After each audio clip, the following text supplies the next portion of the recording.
Hello! We are here today to talk about fire prevention. Fire prevention is the level of effort to decrease the chances of unwanted fire, the philosophy, then practice, of reducing the hazards and risk of fire with the goal of decreasing loss of life and loss of property. The best way to do this is through the three E's of education, engineering, and enforcement. Let's talk education. It is good practice of local fire departments to educate their community. These programs generally teach CPR, general fire safety, and fire prevention maintenance. These programs are essential to fire prevention and response. Engineering plays a huge part in fire prevention and egress. We have all seen the doors, the exit signs above them, the maps on the walls of many buildings that we go to that show us the way out, right? These are just a part of the engineering of fire safety. The way a building is built and the designs that incorporate means of egress are how engineering plays its part in fire safety. Enforcement is the third E. Fire codes have been made to ensure that when a building is built, it meets the standards that are put in place to prevent injury or loss of life in an emergency situation. Enforcing these codes are paramount in fire prevention. Here in Yavapai County, fire code enforcement is primarily managed by Yavapai County and the Arizona Fire Medical Authority. Yavapai counties enforce its own ordinances, while the AFMA provides support and ensures the compliance with the adopted state fire code for specific fire districts. In Yavapai County, all new construction must be complied with the current adopted building codes at the time of design and construction. Existing buildings generally only need to comply with the codes in effect when they were built, unless there's significant renovation, a change in occupancy, like from residential to commercial, or the jurisdiction mandates a retroactive compliance for all structures.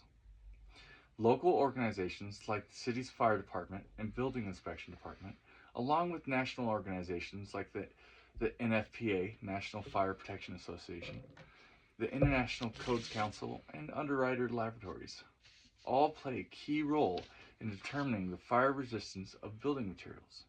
These groups often work together to ensure building meets safety standards and local fire codes. When it comes to the testing to determine fire ratings, the primary tests used are the ASTM E119 and E84 tests, along with the NFPA standards like NFPA 252, 285.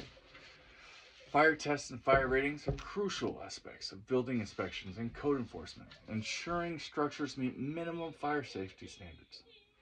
Fire tests, like those conducted by the ASTM and International, evaluate the fire resistance of materials and assemblies, and these results provide the basis for fire ratings.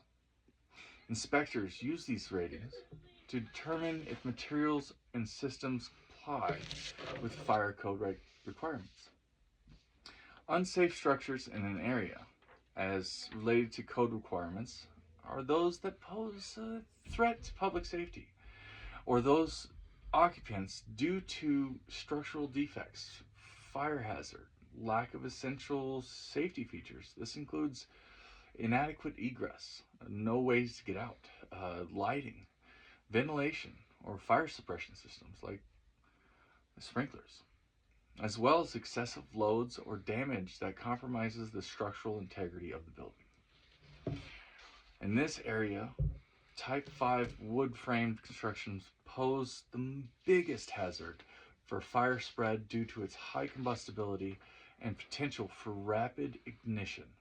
This type of construction, common in residential areas, uses wood for both the structural elements and exterior walls, making it susceptible to quick fire involvement.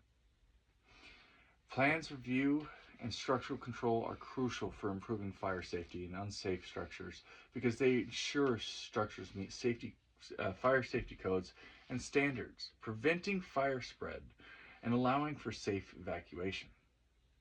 By examining building plans before construction, authorities are kind of able to see the defects and correct these deficiencies, ensuring the building is designed with fire resistant materials, proper fire suppression systems, and adequate egress routes. Structural control focuses on maintaining the building's structural integrity during a fire, preventing collapse, and limiting fire spread. In conclusion, there are many things that go into fire prevention that we must think about as our community leaders, our fire departments, and our councils, that we're focused on the safety of our communities. And thank you for your time today.